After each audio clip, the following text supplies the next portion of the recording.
జకర్యా 1వ అధ్యాయము 3వ వచనము. మీరు నా తట్టు తిరిగిన ఎడల నేను మీ తట్టు తిరుగుదును.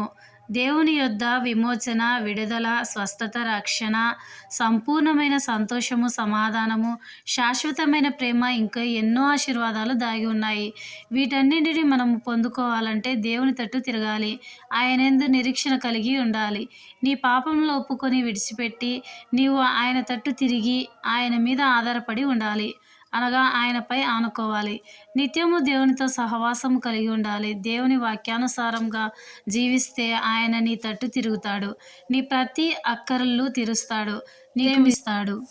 పరిశుద్ధ గ్రంథంలో చాలామంది భక్తులు దేవుని తట్టు తిరిగారు. హన్నా యొక్క జీవితంలో ఒక లోటు ఉంది. అది ఏంటి అంటే ఆమెకు సంతానం లేదు. ఈ కారణం చేత ఆమెను పెనిన్నా చాలా విసిగించేది, పీడించేది. నేటి సమాజంలో కూడా పిల్లలు లేని వారిని చాలా చిన్న చూపు చూస్తున్నారు. చాలామంది ఎన్నో రకాలుగా మాట్లాడేవారు, అవమానించేవారు, నిందించేవారు ఉన్నారు. హన్నా హృదయము ఎంతో గాయపరచబడింది. ఒకరోజు దేవుని ఆశ్రయించింది. ఆయన తట్టు తిరిగి ఎంతో భారంతో, దుఃఖంతో, కన్నీటితో దేవునికి మొరపెట్టింది. దేవుడు ఆమె తట్టు తిరిగాడు కనుక ఆమెకు ఉన్న లోటు తీర్చబడింది. గర్భఫలము ఇచ్చాడు.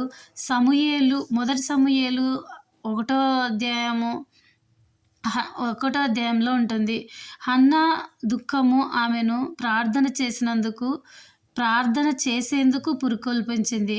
అలా చేసినందుకు ఒక మనిషిని ప్రోత్సహించింది. అంటే అలాంటి దుఃఖం వలన మంచి ఫలితమే కలగవచ్చు. మన బాధలన్నీ ఎరిగి మనపై జాలి కలిగి మన ప్రార్థనలను వినగలిగే నిజదేవునికి ఆమె ప్రార్థన చేసింది. ఈరోజే నిన్ను సృష్టించిన నీ సృష్టికర్త వైపు తిరుగు. ఆయన కూడా నీ తట్టు తిరుగుతాడు. ఆయనే నీకు ఆశ్రయంగా, సహాయకుడిగా, రక్షకుడిగా ఉండి నీకు తోడుగా నీడగా ఉండి నిన్ను నడిపిస్తాడు. ఆమేన్.